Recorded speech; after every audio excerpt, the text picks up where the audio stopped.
And if you know how much money this guy's got, trust me, do your research. But it will happen. It'll happen in 2021. They just have to get through a lot of the political stuff that goes around in this town, as there always is. But I wouldn't put any stock in it. It will happen. I'm not worried about that at all. Absolutely. You I think you're right. You will see Formula One racing at the Miami Grand Prix at I call it Joe Robbie Stadium. So with that said, Anthony Wood, well done. I really knew when you threw this topic across my way that, man, I knew he's going to find a way to slip this one in. I'm getting to know you real well, UK. I really am. So good stuff. Is there Thank you very much. Is there a game going on in London this weekend? I'm trying to think. Or not? That's a good question. I believe there is, but I can't remember for the life. I should know this. I know. Yeah, but I can't remember for the life of me who it is. Right. The Rams. The Rams are playing in London. Oh, they are. Who are they taking on? San Francisco. Oh no, San Francisco. Sorry, they're playing Atlanta. Oh, in London. They've been saying they're not 100% sure as of yet whether Ramsey will play or not, but I suspect he will. All right, well, that's all right. The Rams can afford to give up a home game because they're playing at the Coliseum. That's the year to do it. So, all right.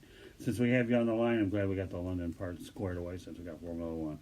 With that said, okay, Anthony, get ready to do some more work on Tuesday, and we'll stay up to date about what you bring to the table to summarize the weekend that's about to become. All right, buddy? Looking forward to it. Thanks very much. Job well done, Anthony. Thank you very much. Appreciate you. We'll talk to you Tuesday. Take care. You bet. Bye-bye. What are your thoughts? Well, let me ask you. Okay, you're a Miami kid, local kid. Formula One here in Miami. I know you don't follow auto racing a lot, and I'm not going to put you on the spot really to do it. But let's not kid ourselves. You know about Stephen Ross's presence in the market. Yeah, absolutely. The dude is very much out there, and he's trying to promote the city of Miami possible. I mean, we get a lot of freaking Super Bowls over here. I believe we had one in 2007, and there was like 2011 or 2012. I mean, now we have one this year. So, I mean, Miami is in the spotlight a lot. Again, this is probably just another thing on his part to try to not only expand a sport that has its roots primarily in Europe, but, trying to just bring it over on U.S. soil. I'm not a big Formula One guy. I've heard a little bit about it. I know about guys like Lewis Hamilton, who's pretty much like the darling of that sport, and Mark Marquez. But I just know that from listening to other podcasts where people briefly talk about it for like seconds on end. But I mean, I genuinely think, though, I understand the cultural appropriation of other countries and their sports on U.S. soil, but I think we need to focus on a lot of the sports here. We need to focus on aspects of American sports first before we really try to, branch out into those other avenues. But honestly, I understand what Ross is doing. The Dolphins aren't that good right now, and, if he can try to do something on the side that looks good on his end, then, hey, why not do it? But still, I think we need to focus more on American sports as opposed to just fully immersing ourselves in these games. Well, that's a fair point. Again, he's trying to bring in revenue to South Florida. He's definitely going to do it one way or the other. And obviously the Dolphins' problems are far bigger than we even have enough time to talk about. Don't even get me. I'm not sure. No, I won't. But my point is Stephen Ross is a businessman, is what he is. Absolutely, and that's what owners are. Right. That's where they, end up where they are, where they own a franchise. But this guy's the creme de la creme. Trust me, he's got a business school named after him at the University of Michigan in Ann Arbor. He does. It's not so much the Michigan reference, okay? It's the fact that he's got a lot of money, and he's very good about how he spends it. And, whether the Dolphins are relevant on the field financially, I don't think that they could stay where they're at unless he makes those stadium upgrades to make it a first-class facility. And he's paid for it out of his own pocket. Yeah. So, I give him his due. He's a good businessman, but I'll tell you what he hasn't done good on. He has not done good at paying guys on the football side. We know that Ndamukong Suh contract didn't work out, to former Detroit Lion. If you're Detroit Lions, and obviously the Tannehill extension never worked out. Right. But, hey, hopefully he can, I'm sure he'll do good for Formula One considering his reputation and, the way that he does spend his money. But, again, I just genuinely think we need to focus on sports on our end before we branch out. But, again, that's just me. Others may think differently. And we all have different perspectives, and that's what makes it great. Yeah, no debating that for sure. I'm with you all the way. So, I don't know. I've never really been a big soccer person myself. And I don't get a whole lot of the English Premier League. That's not to say it's not a worthwhile sport. I know they had the World Cup on the soil sometimes. So, I totally understand exactly where you're coming from. I really, really do. So, with that said, we'll have Damon Knight joins the Sports Exchange. And Damon, welcome back to the Sports Exchange. How you doing, buddy?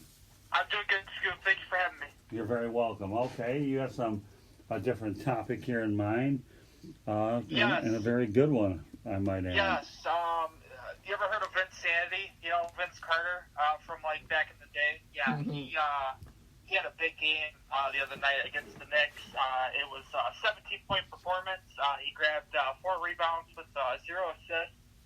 He was 5 from 10 from the 3-point range, and he was just throwing them up like he was Steph Curry. Like they looked like they were just going to go in every time he shot it, and it was something really cool to see.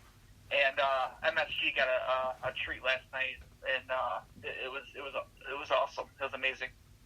Okay, Lewis has a question. Go ahead. Yeah, Damon, I think he had 14 of their first 16 points last night. The dude's 42 years old, and we know he said prior to signing that contract, I believe he's with the Hawks, correct? Yes, he is. Yeah, yes. I believe You're he right said about that the 14 points. this is his Yep. 21st and final season. But man, I mean, he's gonna, he's like the Nolan Ryan of basketball. This guy just won't go away, man. Yeah, he's the ageless wonder. You know, and all great players they find a way to perform at an elite level, no matter their circumstances. Like you look at Kobe, even though he was breaking down, he still found a way to compete. And Michael Jordan, even he was breaking down still. The great players know what it takes, and they perform at their best every night.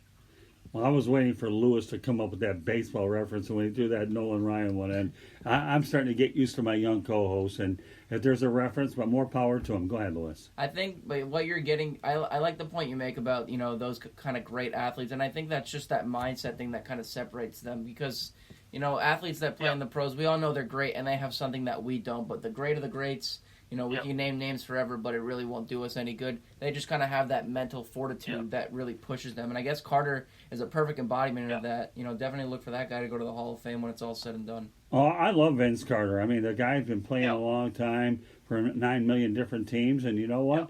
I was actually hoping he would sign with Toronto this year. I was really hoping Yes, me too. He would. That's where he began his career. But you know what? He's in Atlanta. He's still playing ball. And, with all the bad things you hear about the NBA, Vince Carter is actually one of those good stories in the NBA. He plays year in and year out. And you know what? He's productive. Has he lost a little bit of his game? Probably as you get older, 21 years into it, you probably might. Now the speed of the game is a lot faster. But Vinny, more power to him. So I'm glad a guy like you will go ahead and bring up a refreshing subject like that. So and I'm all about history, and that's the beautiful part about sports is there's so much rich history, and for him to have a game like that, it kind of brings it up again and makes fans relive that moment of insanity. I saw that dunk highlights. As young as I am, that happened when I was like 8 years old. So just to see all that stuff it's amazing. Like even watching Michael Jordan in his heyday on highlights, you're just like, how do you do that? Like how does one person do that? It's just mesmerizing is what it is. I'm amazed at Vince myself. I really am. And there's definitely a surefire Hall of Famer. I think he is. Whether he gets in the first or second year is anybody's first guess. ballot. I don't know. Yeah, and I wish he would have won a championship in his career. Unfortunately, he didn't do that. The closest that he got was with the New Jersey Nets when they had Jason Kidd and all those guys. And, they couldn't do it. When they come up against the Pistons, you want the Pistons to win, obviously. So, it's very unfortunate. But for him to have a career as he's had, it's well deserved. So. Yeah, I think so too. I mean, obviously, there's some guys when they don't win a championship, you define them, but I don't know whether or not Vince Carter's one. Go ahead, Lewis. Charles Barkley being, I guess, the biggest example. Jim Kelly, guys like that that we tend to think of in the Dan Marino. Dan Marino, I mean, and to Kelly and Marino's offense, they actually went to the big dance. It's just they couldn't perform in it enough to really, win that big game. Well, Marino only went once. To Jim Kelly's credit, though, he ended up going there 4 times, and he went against some pretty good consecutively clubs, Good point. 4 consecutive times. Marino went there young, and he never returned there. But I have my feelings about Dan. He's a one-dimensional quarterback that didn't believe in a balanced attack. he was more concerned about stats. Go ahead, Lewis. Just another note on Vince Carter, and I think this will justify his Hall of Fame case. He literally had a decade where he averaged 23.5 points a game. So, I mean, I think that's enough. Considering Jordan's the all-time point leader per game at 30, not everyone's going to be Jordan. And for a decade, for somebody to put up 20-plus a game, I think that more than justifies it. You can throw the 8 All-Star selections there, too. But, I mean, the guy's a Hall of Famer, regardless of what the latter half of his career has shown us. But he's not a full-time player anymore, either. Well, and sorry, go ahead, Lewis. No, that's all right. Go ahead. Oh, I was gonna say that he's wanting to play all 82 games this year. He said that he's just gonna do whatever it takes and to get his body right, and that's his goal for this year. And why not? In your last year of your career, let's do it. He hasn't done it since the 2006-2007 season, so I hope he pulls it off. It'll be something to see, and if he's ever in town versus the Pistons, I'm definitely going to buy a ticket and see him.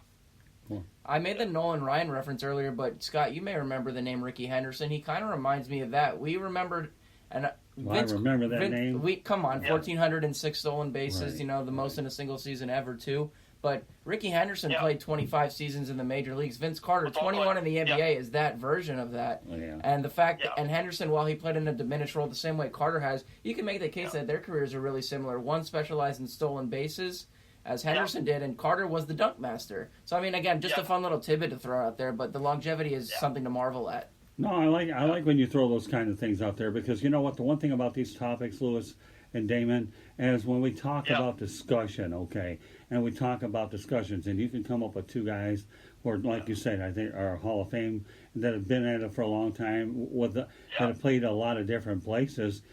How do you not come up with those kinds of similarities? It's almost impossible to do it, right, Lewis? And that just reminds me, Henderson played for 9 teams in the major leagues. So, again, a perfectly apt description. Well, I'm not going to take any credit for it. The narratives just write themselves, don't they? So how many teams has Carter played for? I believe he has played for Atlanta, Sacramento, Memphis, Dallas, New Jersey, Toronto. So I believe that's 7 teams. Yeah. That's about right. Yep. 17 versus 9. That's still a lot of area codes and zip codes, man. Yeah, it is. A lot of and I bet a lot of the young players have learned from him. Like Trae Young, man, he's got to be relishing in all this knowledge, and he's the perfect player to just take on that knowledge with his skill level and stuff. And he's really going to store, Of course, if I'm going to talk Toronto, I should say postal code. That's how they do it there. Yeah, I mean, hey, you're filing your taxes in a lot of different places. Postal code, I don't know. Yeah, provinces and stuff, Provinces, there you go. Hey, listen, I'm from your neck of the woods, Knight, okay? So I understand how things go back up. Also played for the Magic, so 8 teams. Sorry to cut you off there. No, that's okay. You're fine. I don't remember that, but only this guy would. Or if he doesn't, he'll find it out, because in addition... he's my crack statistician here. That's okay. Nothing wrong with that.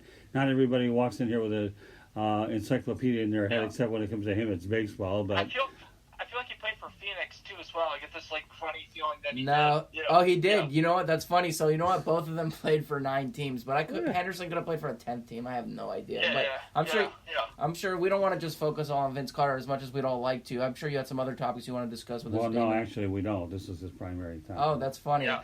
No, but that's okay. Like I said, the thing that I love about Damon is he comes up with some pretty good stuff. And by the way, folks, just so you know, you can read Damon Knight's columns on the South Florida Tribune, www.southfloridatribune.com. The guy talking to him, Louis Adioes, you can find his columns on the same website, the southfloridatribune.com. The only thing different, Louis Adioes happens to be our sports editor. So, he does a very good job not only putting his stuff together, but he's also in the process of trying to find other writers. And, again, it's always good that when I have two of you guys on at the same time, aspiring journalists as well as broadcasters. That's what makes it all about. And none of us are any good unless we prepare for it. But how ironic. 2 guys with 9 different teams. And here we are talking to them tonight. Just confirm that for Henderson, too. Yeah, so insanity. Anything else you want to add to the I was going to give a teaser. If the Astros do make the World Series, I was going to make a connection with the Tigers and how there's so many people playing for both these teams that it's very well deserving. Okay. Well, there's your teaser, and you can talk about that teaser on Tuesday night, TBD to be determined. And yeah, that'll be good. I look forward to seeing that teaser. I think I know where you're going from, and I think as we mentioned it on the other night, we'll reiterate: should the Astros get there against the Nationals,